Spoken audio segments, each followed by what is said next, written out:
खुलुमबाय स्टुडिअ दं आंकिलिकां ब्रह्म गोजोनथाव खौरां क'क्राझार पाथरघाट वार्ड नम्बर 2 आव गोदानै पन्चसागार भवन बेखेवदों।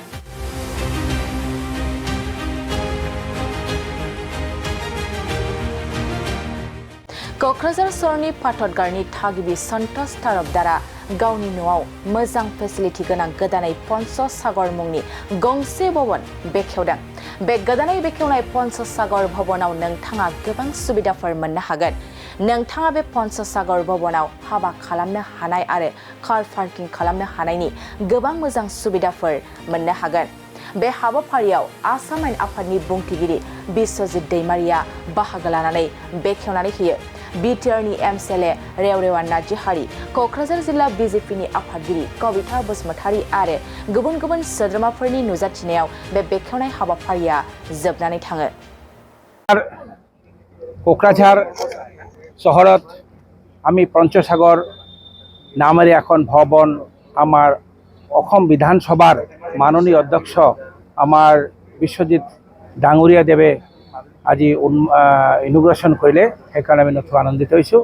আমি সমূহ ৰাইজক আহ্বান কৰোঁ যাতে সকলোৱে আমাৰ এই বিবাহ ভৱন আহি বিবাহ আৰু আমাক সহযোগিতা কৰে, ইয়াৰে আমি কামনা কৰিছোঁ। ধন্যবাদ। खुलुमबाय दावहारु अट' एजेन्सियाव नोंथांमोनखौ बरायबाय। बाजाजनि बाइक लानो गोसो गुदुं सुबुंफोरनि थाखाय गोजोनथाव खौरां।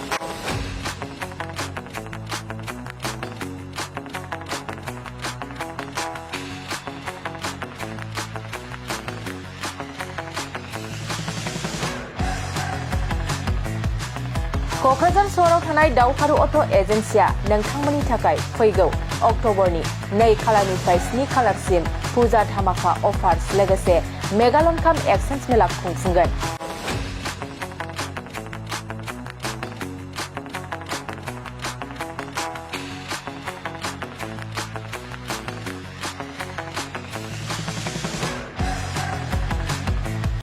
बे दावहारु अट' एजेन्सि शोरूमा बायगिरि बिथांमोननो लवेस्ट डाउन पेमेन्ट होनाय जागोन।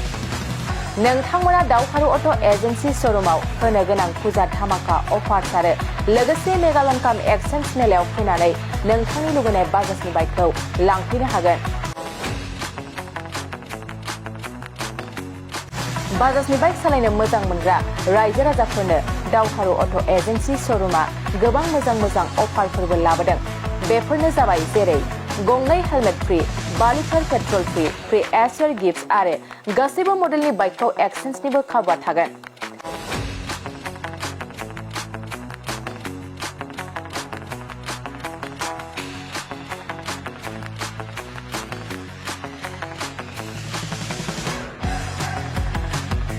बाजौ रां होग्रोनानै गोसोबादि बाइकखौ आवग्रिना दोननो हानायनि खाबु दं। गोनांथार मिथिहोबावनाय बायगिरि बिथांमोना स्मार्ट वाच, इयारफन, बेग आरो ब्लेंकेट बेफोर मोनब्रै प्राइसफोरखौ जायखिजाया मोनसे बासिना लानो हानायनिबो अफार्स थागोन। लोगोसे दावहारु अट' एजेन्सि शोरूमा मोजां खाबुबो होबावदों।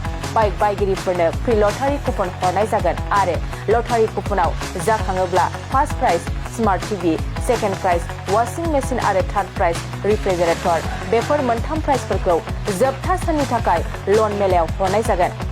अब्ला मानोथो गोबाव खालामनो, नोंथाङाबो दावहारु अट' एजेन्सि शोरूमाव होनो गोनां बैफोर खाबुखौ लादो। आबुङै मिथिबावनो थाखाय 8822018193 600003 99187 जानबुं नाम्बाराव खौरां लाहरनो हागोन।